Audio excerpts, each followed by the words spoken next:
Branding সলিউশনের পক্ষ থেকে আমি রনি আছি আপনাদের সাথে। গত ভিডিওতে আমরা দেখেছিলাম কিভাবে ওয়ার্ডপ্রেস ড্যাশবোর্ড লগ ইন করতে হবে এবং প্রোডাক্টের কিছু ইনফরমেশন কিভাবে চেঞ্জ করতে হবে।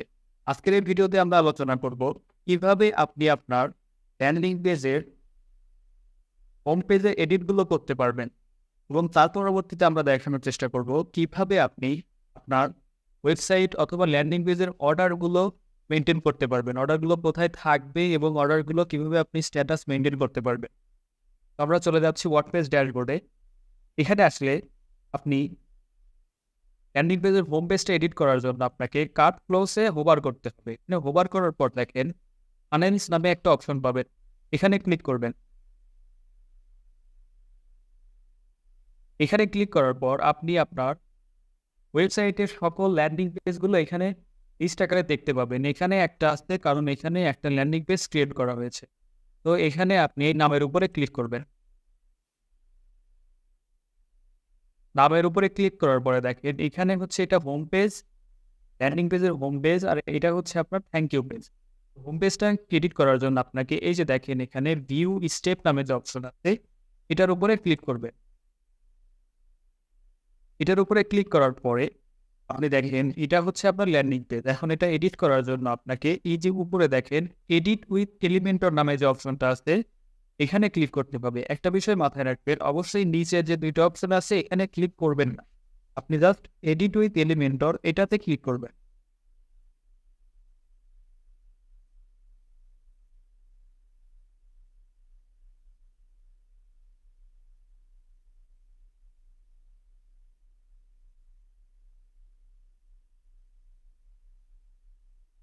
আচ্ছা, এডিট উইথ এলিমেন্টরে ক্লিক করার পরে আপনি এরকম একটা ইন্টারফেস পাবেন এবং এখানে দেখেন বাম পাশে অনেকগুলো অপশন আছে। তো এখন আমি আপনাকে দেখাবো এই যে লোগোটা আছে উপরে, এই লোগোটা আপনি কিভাবে চেঞ্জ করতে পারবেন। লোগোটা চেঞ্জ করার জন্য আপনাকে এই যে এখানে এখানে ক্লিক করতে হবে। এখানে ক্লিক করার পর দেখেন চুজ ইমেজ, এখানে যে ইমেজটা আছে এটা আমি এখন ডিলিট করে দিচ্ছি। এখন নতুন ইমেজ অ্যাড করার জন্য আপনাকে প্লাস আইকনের উপরে ক্লিক করতে হবে। ক্লিক করার পরে আপনি জাস্ট আপনার লোগোতে ক্লিক করবেন। আর যদি এখানে আপলোড করার থাকে আপনি পূর্ববর্তী ভিডিওটি দেখলে এটা ক্লিয়ার হবেন যে কিভাবে একটা ইমেজ আপলোড করতে হয়। আপলোড করার পরে আপনি এখানে ক্লিক করবেন। এখানে ক্লিক করার পরে সিলেক্টে ক্লিক করবেন। সিলেক্টে ক্লিক করলে দেখেন ইমেজটা কিন্তু চলে আসবে। এইভাবে হচ্ছে আপনি আপনার লোগোটা চেঞ্জ করতে পারবেন। এখন পরবর্তীতে দেখেন একটা টেক্সট অপশন আছে যেটাকে আমরা হেডিং বলে থাকি। এখন হেডিং এর টেক্সটটা চেঞ্জ করার জন্য আপনাকে সেম ভাবে এডিট হেডিং এই যে আইকনটা আছে এখানে ক্লিক করতে।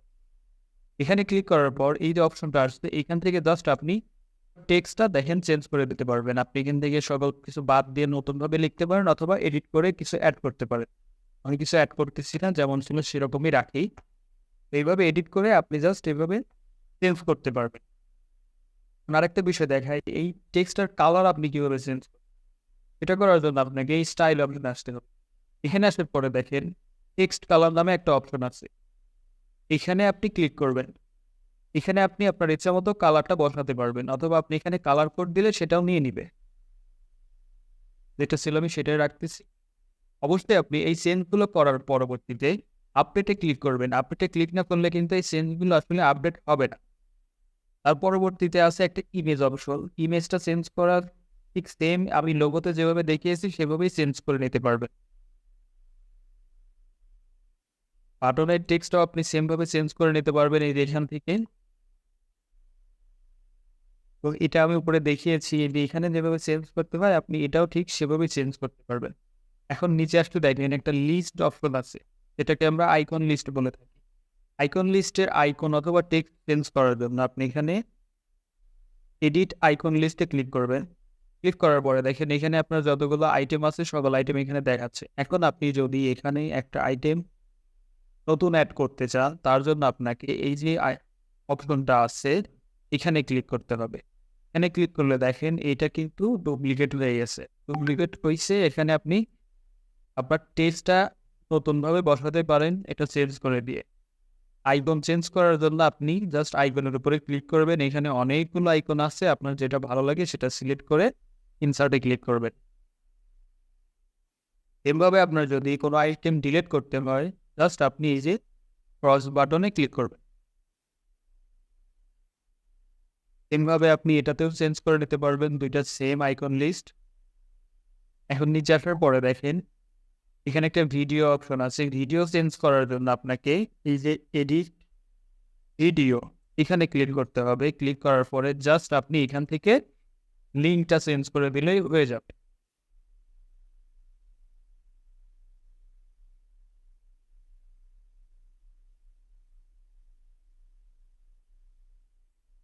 এটা ছিল ল্যান্ডিং পেজের বেসিক কিছু ডিজাইনের বিষয়, যেগুলো আপনি আপনার প্রয়োজন অনুযায়ী চেঞ্জ করে নিতে পারবেন। এখন আমি দেখানোর চেষ্টা করব আপনি আপনার ল্যান্ডিং পেজের অর্ডারগুলো কোথায় পাবেন। আপনাকে ড্যাশবোর্ডে আসতে হবে। এখানে আসার পরে আপনি এই যে দেখেন ই-কমার্স একটা অপশন আছে। আপনি ই-কমার্সে হোভার করলে দেখেন নিচে সেকেন্ড যে অপশনটা আছে অর্ডারসে ক্লিক করবেন। অর্ডারসে ক্লিক করলে এখানে আপনার অর্ডারগুলো আপনি সিরিয়াল ওয়াইজ দেখতে পাবেন। আমি এখন নতুন একটা অর্ডার ক্রিয়েট করে আপনাকে দেখানোর চেষ্টা করব।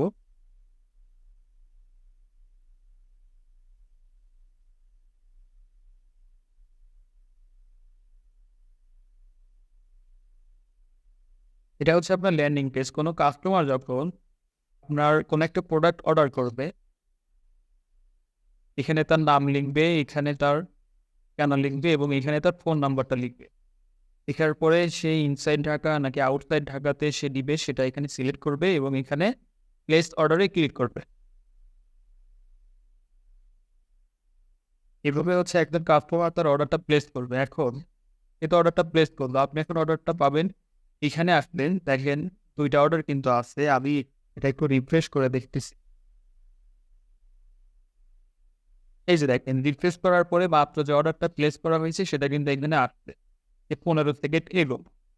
এভাবে হচ্ছে আপনার প্রত্যেকটা অর্ডার এখানে আপনি পাবেন এবং অর্ডারটা স্ট্যাটাস মেইনটেইন করার জন্য এই যে নামের উপরে ক্লিক করবেন।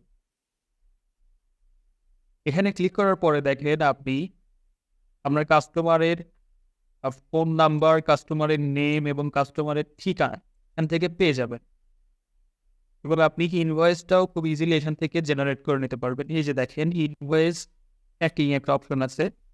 এখান থেকে আপনি ইনভয়েসটা ডাউনলোড করতে পারবেন এবং এখান থেকে আপনি সরাসরি প্রিন্ট করতে পারবেন। আমি প্রিন্টে ক্লিক করে দেখাচ্ছি। এখানে জেনারেটে ক্লিক করতে হবে। এটাতে কোনো একটা প্রবলেম আছে যার জন্য হচ্ছে না। আমি আবার চেষ্টা করি। আমি ডাউনলোড করে দেখি।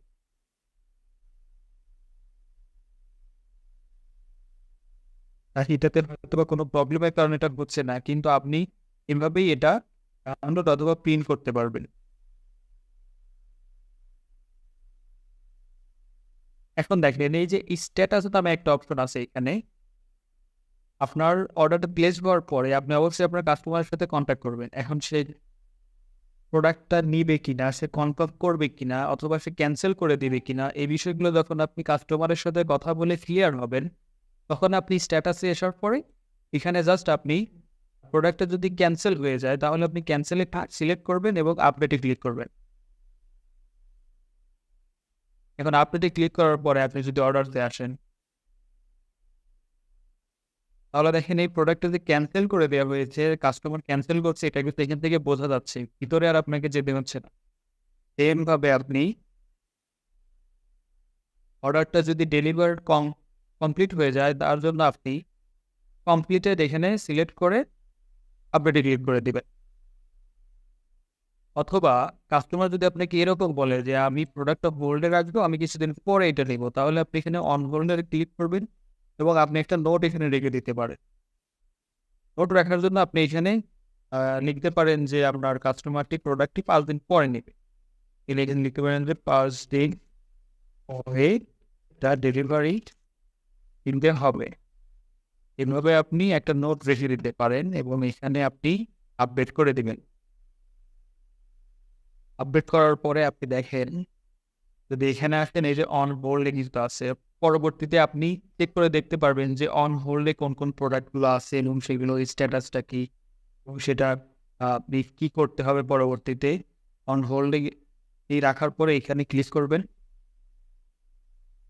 নিচে আসলে আপনি আপনার এই যে নোট দেখে এটা বুঝে নিতে পারবেন যে এটা আসলে কি করতে হবে।